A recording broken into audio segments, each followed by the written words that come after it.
আস্থা আছে, কিন্তু কামরূপ গ্রাম্য জেলার পুলিশের প্রতি আস্থা এই মুহূর্তে আমার নাই। কারণ 8 দিন কেউ বলিল, 8 দিন উপরে কেউ বলে যে আসামি গ্রেপ্তার হয় না। কামরূপ গ্রাম্য ডিসি এতিয়ালৈকে কিয় শিক্ষা বিভাগক অৰ্ডাৰ দিয়া নাই স্কুলৰ পৰা সভাপতিৰ নামটো কাটিবৰ কাৰণে? কিয় অৰ্ডাৰ দিয়া নাই? আমি বুজি পাওঁ সকলো। গতিকে আমি সকলোৱে আহ্বান জনাইছো যে আপোনালোকে গণতান্ত্ৰিক আন্দোলনত বিশ্বাস কৰিব। বহুতে বহু ধৰণৰ কথা ক'ব পাৰে, আপোনালোকে আলোচনাত যেনেকৈ নেতৃত্ব দিয়ে সেই নেতৃত্বত আপোনালোকে আন্দোলন কৰিব, আপোনালোকে আইনটো হাতত তুলি ল'ব। আমাৰ মূল কথা হৈছে লোহিত হত্যাকাৰী গ্ৰেপ্তাৰ হ'ব লাগিব, ফাঁচি হ'ব লাগিব, আৰু কমলা কলিতা গুণ্ডা ৰাজ বন্ধ হ'ব লাগিব। আমাৰ এইটো একদম বেলেগ কোনো দাবী নাই। আৰু এই পৰিয়ালটোৱে আজি দুৰ্ভগীয়া পিতৃ, আজি অসমকে অলপ চাব লাগে। কামৰূপ জিলাৰ আৰক্ষী অধীক্ষক আৰু ডিচি আহি চাওক যে নিজৰ দেউতাকে আহি ল'ৰাৰ হত্যাকাৰী বিচাৰি প্ৰতিবাদত বহিবলগীয়া হৈছে। ইয়াতকে দুখনীয়া হ'ব পাৰে? ইয়াতকে দুখনীয়া হ'ব পাৰে? মাননীয় মুখ্যমন্ত্ৰী আপোনাৰ বিলম্বতে হাত জোৰ আহ্বান জনাইছো যে কামৰূপ জিলা আয়ুক্ত আৰু আৰক্ষী অধীক্ষকগৰাকী আপুনি ব্যৱস্থা ল'ব কাৰণে এটা ব্যৱস্থা লওক, তেওঁলোকৰ ব্যৱস্থা ল'ব কওক।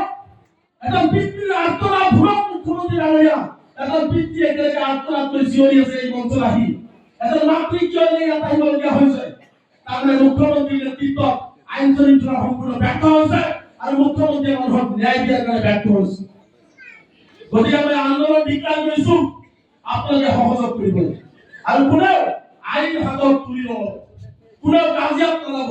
আমি এনেকুৱা ধৰণে আন্দোলন কৰিম, শান্তিপূৰ্ণ আন্দোলন কৰিম আৰু আন্দোলন কৰি মই ইনশাআল্লাহ আপোনালোকক কথা দিছো, লোহিত হত্যাকাৰীৰ হাতত হাত কৰা জেলৰ ভাত আৰু ফাঁচীৰ কাষত লগাবৰ কাৰণে আমি সদায় ভাবিছে যে লোহিতক হত্যা কৰিছে, হত্যাকাৰীক আমি ৰক্ষণাবেক্ষণ দিম আৰু ইয়াত কোনো প্ৰতিবাদ নহ'ব। আজি ইয়াৰ পৰা কথা যাব লাগিব, অসমৰ মুখ্যমন্ত্ৰীৰ কাষত যাব লাগিব, ডিজিপি মহোদয়ৰ কাষত যাব লাগিব। ইয়াৰ পৰা কথা আজি কথা যাব লাগিব। আজি লোহিতক হত্যা কৰা নাই, আনচুৰ হত্যাক হত্যা কৰা হৈছে ইয়াত। আৰু মই এটা কথা স্পষ্ট কৰি দিওঁ, আজি লোহিতৰ হত্যাকাৰী গ্ৰেপ্তাৰ এই কাৰণেই হোৱা নাই, কামৰূপ জিলাৰ সমগ্ৰ আৰক্ষী লোহিত হত্যাকাৰীৰ লগত গোপন মিত্ৰালি কৰি আছে। গোপন মিত্ৰালি কৰি আছে। আৰক্ষীয়ে সম্পূৰ্ণভাৱে ৰক্ষণাবেক্ষণ দিছে লোহিত হত্যাকাৰী, যাৰ কাৰণে আজি হত্যাকাৰী গ্ৰেপ্তাৰ হোৱা নাই। অসমৰ কিমানে স্মাৰ্ট, অসমৰ কিমানে স্মাৰ্ট, মুখ্যমন্ত্ৰী ইমানে স্মাৰ্ট, কিবা দল হ'লে এনকাউণ্টাৰ আধা ঘণ্টাৰ ভিতৰত হয় আৰু 8 দিন হৈ গ'ল লোহিত হত্যাকাৰী আৰক্ষীয়ে গ্ৰেপ্তাৰ কৰিব নোৱাৰে। সম্পূৰ্ণ আৰক্ষী ভুলৰ কাৰণে আজি গ্ৰেপ্তাৰ হৈ থকা নাই। মই বহুতৰ লগত কথা পাতিছো, এইটো কথা স্পষ্ট যে আব্দুল ৰাজ্জাকে আজিলৈ যিসকলৰ আসামীৰ নাম দিয়া হৈছে, প্ৰতিটোৰে ফেচবুক একাউণ্ট অন আছে। ডিজিটেল যুগত আব্দুল ৰাজ্জাক ক'ত আছে? পুলিচে গম নাপাব। তাৰোপৰি আটাইতকৈ ডাঙৰ কথা, লোহিতৰ হত্যাকাৰী আচলতে ৰাজনৈতিকভাৱে লোহিতৰ হত্যা কৰা হৈছে। এটা কথা প্ৰমাণ কৰি দি যাওঁ আপোনালোকক। আব্দুল ৰাজ্জাক গভৰ্ণিং বডীত প্ৰেচিডেণ্ট হয়নে নাই? স্কুলত আজিলৈকে এটা মাৰ্ডাৰ কেছৰ আসামী, কেনেকৈ স্কুলৰ সভাপতি হৈ থাকিব পাৰে? কামৰূপ গ্ৰাম্যৰ ডিচি ক'ত? কামৰূপ গ্ৰাম্যৰ ডিচি কিয় একশ্যন লোৱা নাই? কামৰূপ গ্ৰাম্যৰ ডিচি কিয় একশ্যন লোৱা নাই? নে মুখ্যমন্ত্ৰীয়ে মাথা মাৰি দিছে? এই কথাটো স্পষ্ট কৰিব লাগিব। ইয়াতে প্ৰমাণ হয় এটা মাৰ্ডাৰ কেছৰ আসামী হত্যাকাৰী ৰেজ্জাক, সেই ৰেজ্জাকক এতিয়ালৈকে স্কুলৰ সভাপতিৰ পৰা আঁতৰাবলৈ সক্ষম হোৱা নাই অসম চৰকাৰে। তাৰমানে কামৰূপ গ্ৰাম্যৰ আয়ুক্তই তাৰমানে সম্পূৰ্ণ বুজা যায় যে লোহিতৰ হত্যাকাণ্ডটো সম্পূৰ্ণ ৰাজনৈতিক হত্যাকাণ্ড আছিল। এটা কথা স্পষ্ট কৰি দিওঁ, কোনো ৰাজনৈতিক দলক আমচুৰ ভয় কৰে আৰু কেনেকৈ নকৰে। এইটো স্পষ্ট। ইয়াৰ পৰা ন্যায় লাগিব, ইয়াৰ পৰা ন্যায় লাগিব আৰু ন্যায় নোপোৱালৈকে এই আন্দোলন আজি কি দেখিছে? এই আন্দোলন আজি শুৰুৱাত হ'ল। মই সিদিনালৈ কৈ গৈছো, লোহিতৰ গাৰ এটপাল তেজৰ মূল্য আমচুৱে অথলে যাবলৈ নিদিয়ে। মই সিদিনালৈ কৈ গৈছো, 24 ঘণ্টা সময়সীমা বান্ধি দিছিলো, তাৰ পিছতে তেওঁলোকে গ্ৰেপ্তাৰ কৰিবলৈ সক্ষম হোৱা নাই। তাৰ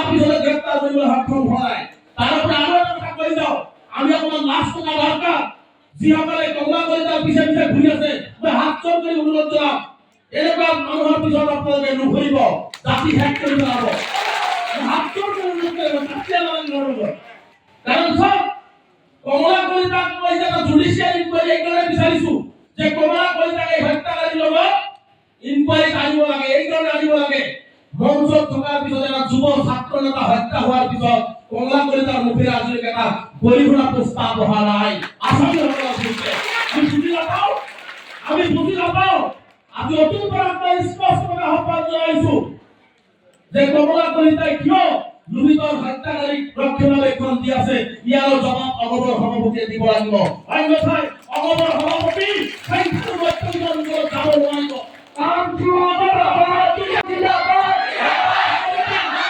অতুল বৰাক ইয়াৰ জবাব দিব লাগিব অন্যথাই অগময় সংখ্যালঘু ৰাজনীতি কৰিব নোৱাৰিব এইটো স্পষ্ট মই স্পষ্ট কৰি দিছো কাৰণ এজন মানুহ মঞ্চত থকাৰ পিছত এজন তলত ৰাজনৈতিক নেতা হ'লে দায়িত্ব কি আছিল লুহিতৰ বডি হাতত লৈ হস্পিটাল লৈ যোৱা দায়িত্ব কি আছিল কমলা কলিতা লুহিতৰ পলাপ লৈ হস্পিটাল লৈ যাব লাগিছিল লুহিতক আৰু পলাপ তোলা দূৰৰ কথা মঞ্চৰ পিছফালে দি ৰেক্টাৰক গাড়ী উঠাই লৈ পেলাই গুচি গৈছে আমি বুজি নাপাওঁ গতিকে সেইকাৰণে কৈছো এই সমগ্ৰ হত্যাকাণ্ডটোৰ লগত মই ভাবো যে কমলা কলিতাৰ তদন্তৰ আহ্বান আনিব লাগে কমলা কলিতাৰ তদন্তৰ আহ্বান আনিব লাগে আৰু যিসকলে কমলা কলিতাক ৰক্ষণাবেক্ষণ দিব বিচাৰি আছে মই তেওঁলোকক হাত জোৰ কৰি অনুৰোধ কৰিছো আজি লোহিত কৈছে কাইলৈ আপোনাৰ ভাই লোহিত যাব পাৰে এনেকুৱা ধৰণে সংখ্যালঘু ৰাইজক নিজৰ মাজতে কাজিয়া লগাই নিজৰ মাজতে সংখ্যালঘুসকলক ঠেক কৰাৰ ষড়যন্ত্ৰ হয়তো ৰচনা কমলা কলিতাই কৰি আছে গতিকে কাৰণ ষড়যন্ত্ৰত ভৰি নিদিব আজি দুখ লাগে আজি লোহিত হত্যাকাৰী গ্ৰেপ্তাৰ কৰাৰ পৰিৱৰ্তে আৰক্ষীয়ে কি বিচাৰি আছে জানে সিদিনাখন দোকানকেইটা জ্বলিছে ৰাইজে উত্তেজিত হৈ হয়তো দোকানকেইটা জ্বলাইছে এতিয়া আৰক্ষীয়ে বিচাৰি আছে কোন কোন মানুহ জড়িত হৈ আছে নাম লাগে এড্ৰেছ লাগে সব কিমান নিৰ্লজ্জ সমাজ কি আজি চাওক আজি তেওঁলোকে নাম বিচাৰি আছে আজি এটা ঘটনা হৈ গৈছে আবেগিক হৈ মানুহে কিবা ঘটনা কৰিছে তাৰ তদন্ত নিশ্চয় আৰক্ষী কৰিব কাৰণ আমিও নিবিচাৰো কোনো আইন হাতত তুলিব কোনো আইন হাতত তুলিব নালাগে আইনৰ প্ৰতি বিশ্বাস আছে আজি অসম আৰক্ষীয়ে সেইটো তদন্ত আগত আৰম্ভ কৰিছে কিন্তু লুহিতৰ হত্যাকাৰীৰ তদন্ত আজিলৈকে নাই দুখ লাগে যদি আমি আৰক্ষীৰ যিসকল উচ্চপদস্থ বিষয়া ইয়াত আহিছে মই হাত জোৰ কৰি আপোনালোকক অনুৰোধ জনাম যে আপোনালোকৰ ভাই যদি লুহিত হলহেঁতেন আপোনালোকে একশনত ক'বহেঁতেন নেকি মই আৰক্ষীৰ কামৰূপ জিলা আৰক্ষী অধীক্ষককে আহ্বান জনাইছো যে লুহিতক আপোনাৰ ভাই বুলি ভাবি লওক অসমৰ মুখ্যমন্ত্ৰীক আজি আমি লিখিতভাৱে অৱগত কৰিম অসমৰ মুখ্যমন্ত্ৰীয়ে ডিজিপিক আমি অৱগত কৰিম যে যিকেইটা আসামী দিয়া হৈছে এই আসামীখিনি গ্ৰেপ্তাৰ নহ'লে কিন্তু পৰিৱেশ ভয়াৱহ হ'ব এইটো স্পষ্ট আজি মই কামৰূপত ঘোষণা কৰি লৈছো অহা বুধবাৰে সমগ্ৰ ৰাজ্যজুৰি লুহিত হত্যাৰ বিৰুদ্ধে মানৱ শৃংখল কাৰ্যসূচী গ্ৰহণ কৰা হ'ব লুহিত হত্যাৰ বিৰুদ্ধে সমগ্ৰ ৰাজ্যজুৰি আমচুৰ প্ৰতিখন জিলাতে কাৰণ লুহিতক যদি ভাবিছে কামৰূপৰ আমচুৰ কৰ্মকৰ্তা হয় সমগ্ৰ আমচুৰ কৰ্মকৰ্তা আছে লুহিত গতিকে লুহিতৰ হত্যাকাৰী গ্ৰেপ্তাৰৰ দাবীত ৰাজ্যজুৰি মানৱ শৃংখল কাৰ্যসূচী অহা বুধবাৰে আমি গ্ৰহণ কৰিম তাৰপিছত যদি কামৰূপ গ্ৰাম্যৰ আৰক্ষী অধীক্ষকগৰাকীয়ে গ্ৰেপ্তাৰৰ ব্যৱস্থা নকৰে এই কামৰূপ চান্দুপাৰাৰ পৰাই আমি হাজাৰ হাজাৰ মানুহ দিছপুৰ যাত্ৰা আৰম্ভ কৰিম লুহিতৰ হত্যাকাৰী গ্ৰেপ্তাৰ কৰিবলৈ